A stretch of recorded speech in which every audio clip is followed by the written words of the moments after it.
C'est une façon de parler, parce que lorsque nous parlons de la création, nous n'avons que des mots humains, et des pauvres mots humains, et des expériences, notamment l'expérience de la transformation, ou de la création, entre guillemets, artistique, où un sculpteur prend un bloc de marbre et en fait une statue. Alors, pour montrer que la création n'est pas une transformation, Thomas d'Aquin, et il n'est pas le seul bien sûr, utilise l'expression « lorsque Dieu crée le monde, c'est une création à partir de rien, ex nihilo ». Et le terme ex nihilo a deux sens. Premier sens, ça veut dire « il n'est pas à partir de quelque chose de préexistant », c'est-à-dire ce n'est pas un horloger qui utiliserait des matériaux pour en faire une horloge. Autrement dit, lorsque Voltaire dit qu'il ne peut pas penser que ce monde, cette horloge existe et n'est point d'horloger, il parle de beaucoup de choses, mais certainement pas de la création. Ce serait qu'une sorte de chiquenaude initiale. Ce n'est pas cela, la création. Et la deuxième chose que veut dire ex nihilo, c'est que la création est à partir de rien. C'est-à-dire, il n'y a rien et puis il y a quelque chose. Alors, lorsqu'on utilise ce terme, on est sujet à l'illusion.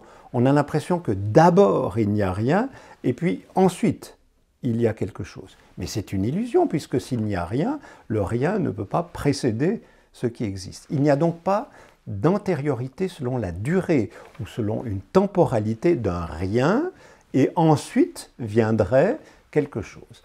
Donc ex nihilo ne veut pas dire il n'y a rien et puis quelque chose, mais c'est une antériorité de nature. Ça veut dire que le monde est suspendu à l'acte créateur éternel de Dieu et il est tenu au-dessus du néant.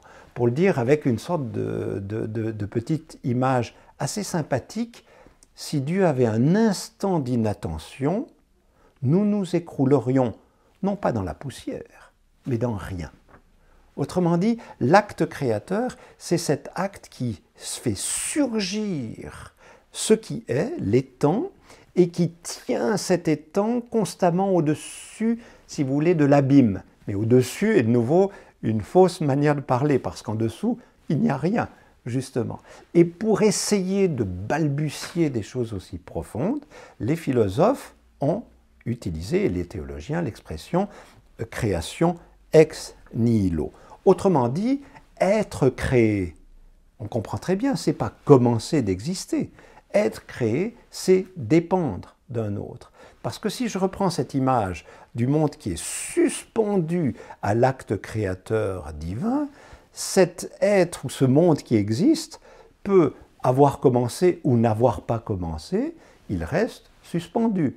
Autrement dit, il n'y a pas de contradiction pour Thomas d'Aquin entre être créé et n'avoir pas de commencement. Les modalités du début du monde sont un objet de foi et non pas objet de philosophie, dont je suis en train de parler maintenant.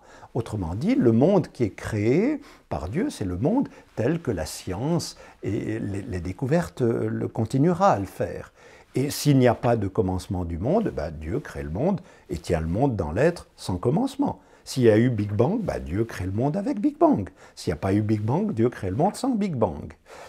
Être créé ne signifie pas la modalité du début du monde, mais être créé, c'est être suspendu à l'acte créateur éternel de Dieu. Dans ce sens-là, la création est une relation qui relie le monde et l'attache comme telle à Dieu. Voilà pourquoi l'autre question est, elle, une question de foi. Est-ce que le monde a commencé?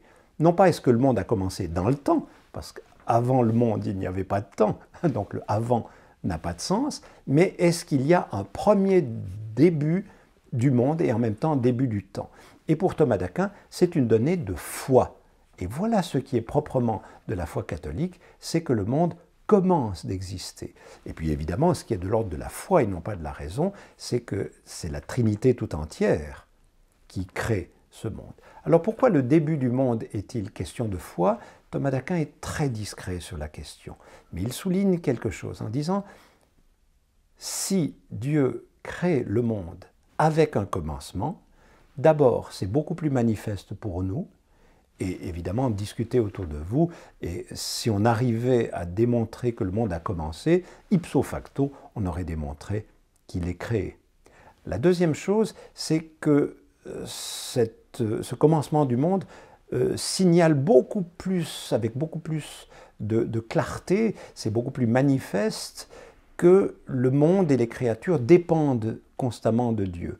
Dans ce sens-là, cela met l'esprit humain dans la perspective de la providence.